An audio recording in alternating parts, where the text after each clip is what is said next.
Hola, bienvenido a la segunda clase. Esta vez vamos a ver continuidad uniforme. Una función f definida un dominio A con números reales se hizo uniformemente continua si se cumple esta definición que está acá.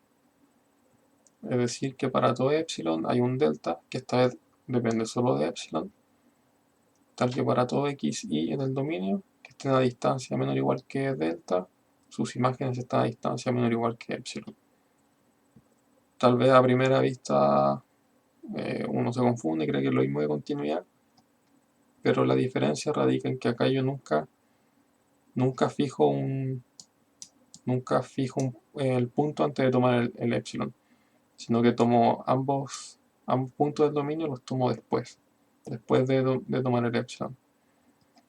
Y por lo tanto eso hace que, como está escrito esto, el delta solo dependa de epsilon, no dependa de un punto x barra. Es decir, que si yo tomo dos puntos cualquiera que están a distancia no igual que delta, esto siempre se va a cumplir para este tipo de funciones. Y entonces puedo ver un ejemplo de función que son uniformemente continuas. En este caso vamos a ver que f de x definida por 3x más 2 uniformemente continua. En este caso f va a estar definida de los números reales a los reales. ¿Cómo hacemos esto? Antes de leer la demostración, que es todo acá, vamos a ver el borrador, que es esto que está aquí. Entonces, como uno hace estos problemas normalmente, partimos imponiendo la condición que necesitamos para ver si podemos encontrar una cota para x menos a. ¿Sí? Entonces, eh, dado un epsilon positivo, escribimos esto y empezamos a reemplazar. Entonces acá reemplazamos el valor de f de x, el valor de f de a, y llegamos rápidamente, en este caso, a que 3x menos a tiene que ser menor que epsilon. Ahora, nosotros nos gustaría despejar x menos a, entonces de aquí podemos mover el 3 hacia el otro lado. Y decir, ya tal vez entonces este delta igual a epsilon partido en 3 nos sirva para resolver el problema.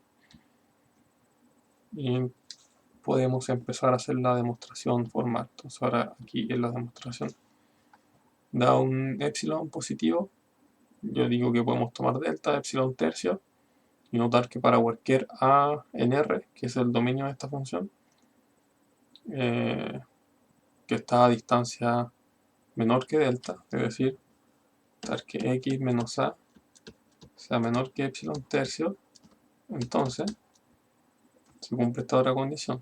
¿De dónde sale eso? Sale de multiplicar el 3 hacia el otro lado, ¿sí? Y de poner el 3 dentro del módulo. Entonces lo único que necesito ahora es, de alguna forma, construir f de x y f de a. Para eso nos damos cuenta que para construir f de x necesito sumar 2. Entonces una buena idea sería sumar y restar 2 aquí adentro. Y justamente sumar y restar 2 nos forma f de x y f de a. Tenemos que para ese valor entonces esto es menor que epsilon y queda demostrado lo que queríamos probar. Si se dan cuenta, entonces la única diferencia es que para ser uniformemente continuo, el delta ya no va a depender del punto A o X barra que estamos considerando. Ahora, por otro lado, ¿qué es no ser uniformemente continua? Por ejemplo, la función que habíamos estudiado antes, x al cuadrado, o sea, x al cubo, no es uniformemente continua. ¿Por qué? Bueno, ya lo vimos al final de la clase anterior, que nosotros podíamos cambiar el punto x barra en cuestión. Aquí está, debería ser un x barra. Y el mismo delta no me iba a servir si yo me movía a un punto x barra más lejano. Entonces, bueno, ya tenemos como una idea de por qué no va a ser uniformemente continuo.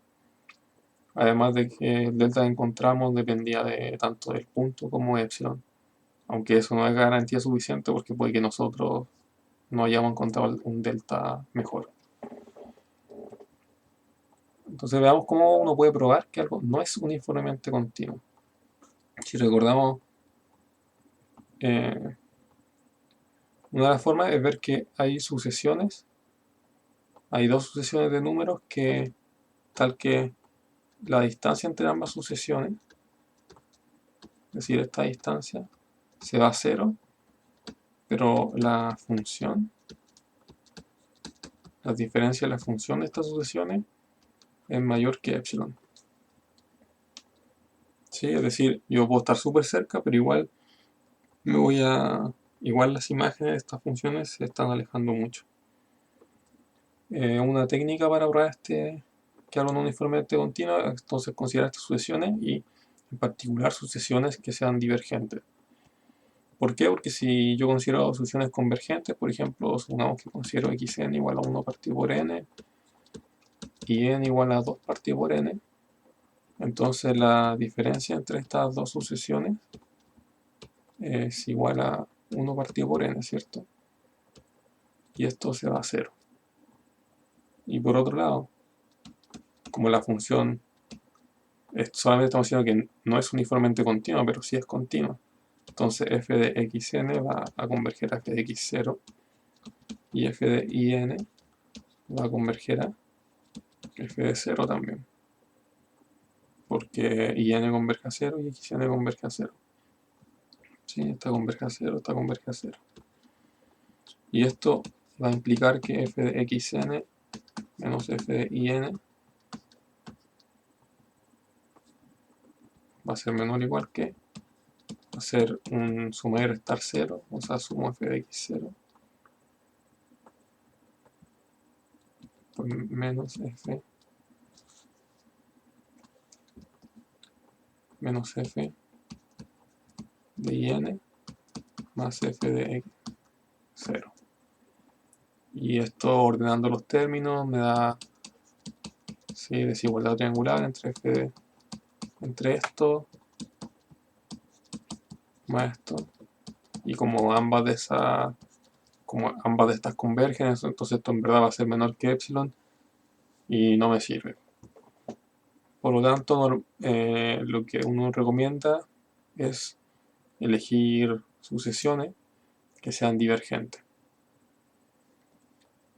Veamos en este caso, tomamos esta sucesión n más 1 partido en n y sub n es n. Entonces ambas estas sucesiones son divergentes, pero la diferencia es 1 partido por n, que se va a 0. ¿Y qué pasa cuando yo evalúo mi función en estas sucesiones? Bueno, pasa que acá haciendo un poco de cálculo, expandiendo el cubo y eliminando todo lo que se pueda, me queda acá un polinomio, o sea, no un polinomio, me queda algo que depende de n, donde estas cosas sabemos que se van a ir a 0 cuando n sea grande, pero tengo un término lineal con n que se va a explotar. Y en particular, este término de acá va a ser siempre mayor o igual que 3 porque tengo cosas positivas. O sea, tengo para n de 1 en adelante, esto siempre va a ser mayor o igual que 3.